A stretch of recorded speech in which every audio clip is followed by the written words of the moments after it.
I'm live. Okay. It is Monday afternoon, the 20th of March 2021. We're at the equinox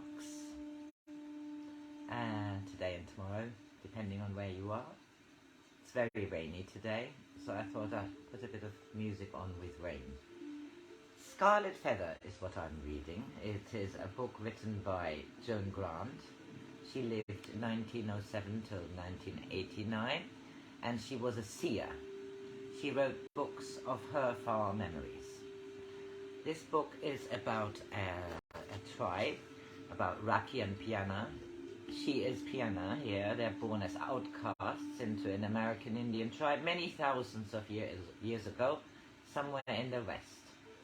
And they want to become joint chiefs of a new tribe. However, Raki had to live the life of a young squaw, and Piyanah had to pass tests as a young brave. So Piyanah has just won her Scarlet Feather, but it seems that Raki wants to do the same. So she's having a conversation with Nakachik, who is her father. He said to her, and that was when it stopped, that I should not tell you he had demanded the right to an ordeal of the Scarlet. He did so when he was sure that you were going to accept the caverns. He said, Piyanah and I will always be equal and wear feathers of the same color. It was not his pride that spoke, Piyanah, but because he knew there was a small chance that you would live through the ordeal. If you came back from the caverns, he would honor your Scarlet with his own. If you waited for him on the other side of the water, the ordeal might let him join you, even without bringing dishonor to the tribe. The horrors of the ordeal, of which I had heard but not yet seen, flashed through my mind. Raki smeared with honey, while fire ants covered him with a black pale. Raki's flesh charred, while sweat ran down his expressionless face, and his eyes spoke of pain, which his proud lips would not acknowledge. Raki falling from the precipice, when his bleeding fingers slipped from the last narrow crack, his body turning over in the air before the cruel teeth of the waiting rocks crushed it to a pulp. Which ordeal must he pass? And I was surprised that my voice sounded as though I was asking an ordinary question. The Eagle Rock, Narok's ordeal. Then Raki might be blind too. Was he already thinking when he looked at the sky, I must fill my eyes with that strong, clear blue and cherish the shape of the clouds, so that they will stay with me through the long night? Was he thinking, I must not stare at Piyanah, or she will guess that something is wrong. I shall always remember Piyanah's face and the way she moves, and her skin warm with the color of deep autumn. But I shall never see her smiling down at our children, or her serenity when we are growing old. The Eagle Rock is considered less dangerous than the caverns, Piyanah, said my father. You must believe, we must believe, that the great hunters would not have brought us so far along the path, only to lead us off to a cliff that cannot be climbed. At sunset, the tribe will rejoice that both my children are of the Scarlet. Yes, Father, we must rejoice. I knew Raki would be wondering, how long can I keep Piyanah from knowing? Should I have told her yesterday, so that she had time to prepare herself for the ordeal of watching me, which will be so much worse than by having to dive? Will she understand why I did not tell her until the last moment? Or will hurt, bewilderment be the last thing I shall see her in her eyes? Raki was with some of the other chief's sons outside the teepees, waiting to join the procession to the place of the ordeals. I went to him, trying desperately to make my voice sound undisturbed. Tomorrow you will wear the eagled Scarlet. Then you know. Yes, and I know you're going to win, Raki. You have never been afraid of heights, and I know the great hunters will make the pool deep and safe and easy. So you're not worried about me? A little. But I have been afraid for you so many times, Raki, and nothing ever went wrong. This time I shall know we are going to be safe. The feathers of the future will be like wings on which you will glide down on the air. Our wings, the past and the future, keeping today safe. I'm sure I shall be safe, Piyanah, he said confidently. I ought to have told you yesterday, but I was so abysmally frightened when you were in the cavern, so I didn't want you to be disturbed by the same demon, the demon made out of imaginary horrors. I'm glad you didn't tell me until today. It is so much more difficult to be certain of security when you are half asleep and very tired. There was no more time for us to talk, for we had to follow father in the procession of chiefs. We stood on the edge of the pit of rattlesnakes. The man had been down in the pit since dawn, and now it was nearly noon. There were 5 snakes sliding among the small stones at the bottom of the pit. One had begun to rattle angrily and was coiled to strike. Another was flowing over a bare foot whose toes were clenched to the sand with the effort of remaining motionless. I knew the man was terrified, for his body was slimy with sweat and his coarse black hair clung to his skull as though he had been swimming.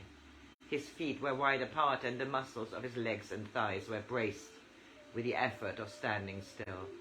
A line of red on both wrists showed that he must have been clenching his hands to make the thongs which bound them behind him cut into his skin. I knew he had longed for this sharp, clean pain to jerk him out of the swaying sickness brought by the crawling death in which he stood. I'm not sure how long it was before I knew that soon the tension which held him motionless was going to snap.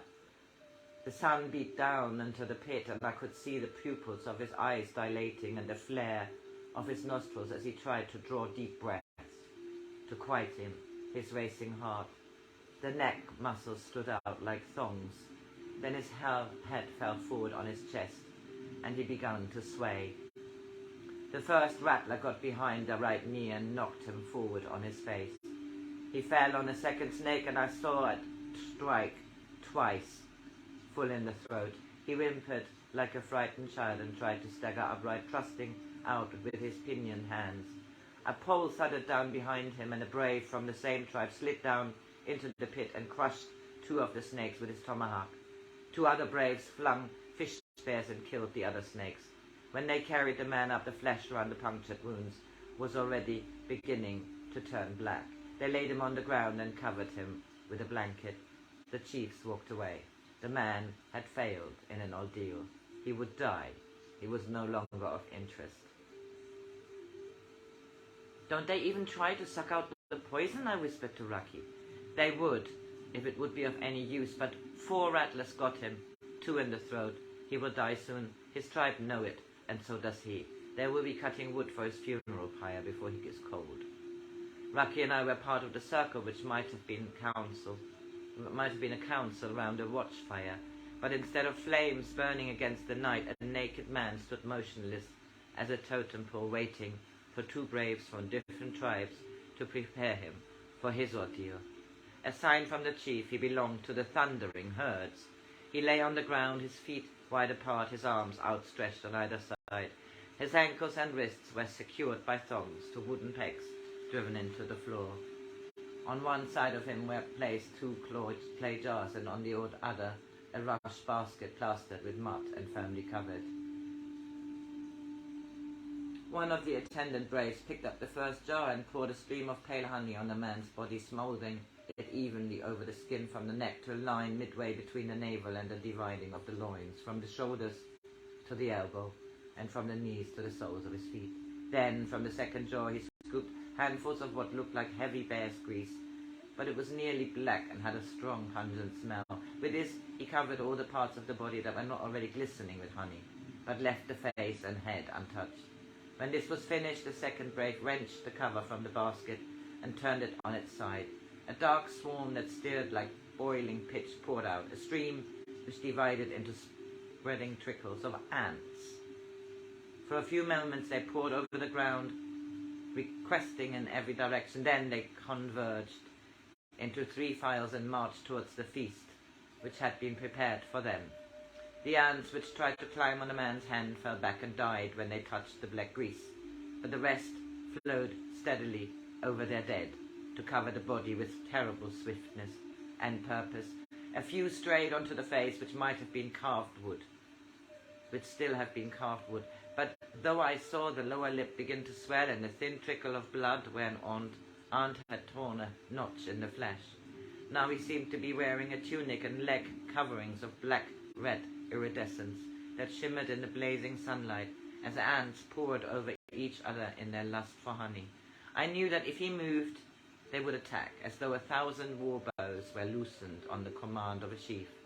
Even if he managed to remain stock still, they might be hungry when they had finished the honey and decided to make a kill, good to gorge on flesh, and ants can strip a carcass to clean bones with more terrible precision than buzzards. I have to stop here because it's too brutal for me right now. This poor man is suffering from the ants, and we'll have to wait till tomorrow to see if he survives it or not. Joan Grant for sure knew how to tell a story as gory as they come. Have a good Monday afternoon.